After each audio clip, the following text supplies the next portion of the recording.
welcome to another edition of our show, Accent. I'm Dan Angel, president of Austin Community College, and this afternoon we're going to be speaking with Martin Theophilus, and we're going to be talking about something called CMM. You may not have heard of that. It's our Commercial Music Management Program, and Martin's been heavily involved in getting it started. Let's go back and kind of define what a commercial music management program is. Okay.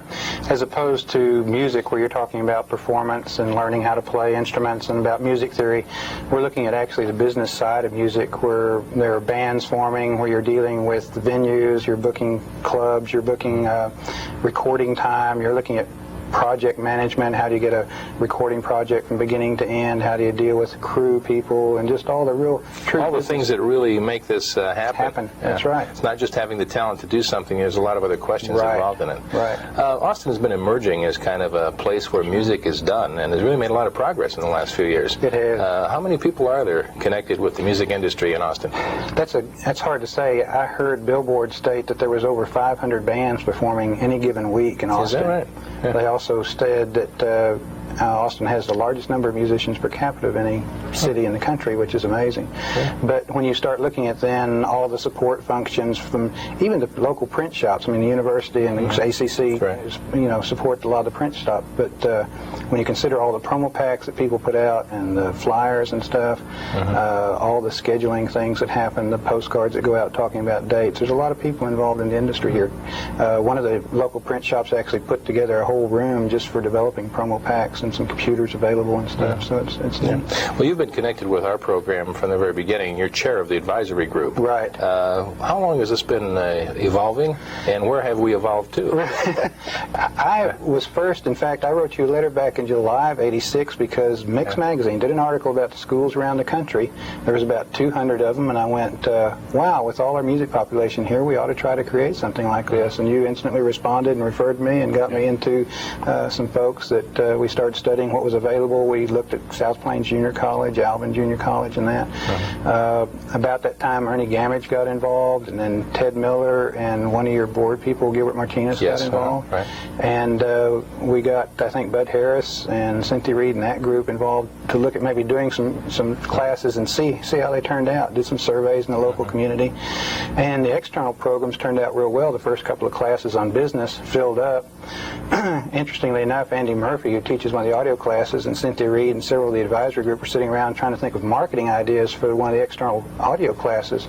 And we had some ideas, and we're getting ready to implement them, and Cynthia said, well, let's look at the computer printout to see if there's been any registrations, and the class was already full, so there's no marketing necessary. But I think there was 138 slots available in the fall classes, which was the first credit courses that were available. Fall of '89. Right. Okay.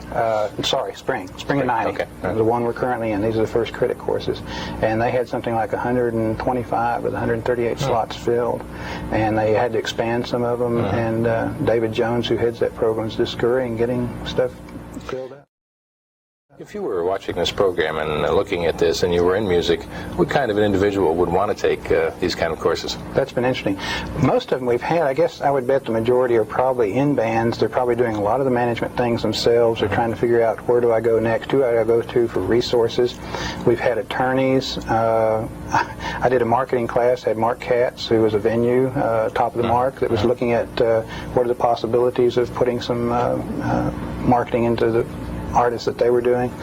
But I think just about the whole range. One of the goals, in my opinion, and why I saw this as being important, is you can work in the music business and you hear all the things about publishing and all the legal ramifications, but until you really go through some of that, you can't get a handle on what you should have done, and you waste a lot of time spinning your wheels just around business aspects just because you're not familiar with them. And so our intent was provide the courses.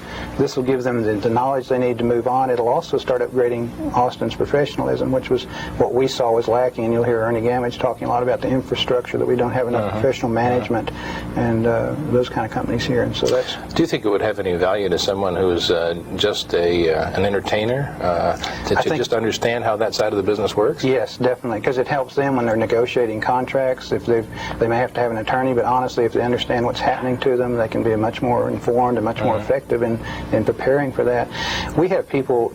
In fact, I talked to a lady at Alvin Junior College, and she said, "You know, we've had the program like 4 years, and we've never had anybody graduate graduate. Oh, wow, that's really wild. And she said, we'll place them in jobs sooner. And she said, a lot of our traffic is people that are coming in, want to take those 2 or 3 courses that really are meaningful to what they're doing right then, and get out and go do it. And so that's the neat part about it.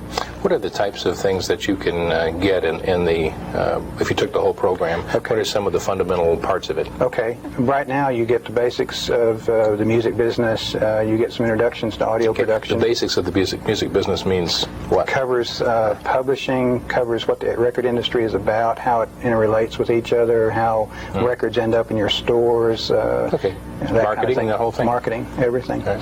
Eventually, actually, the whole program, when it's in its togetherness, is that a good word, I suppose?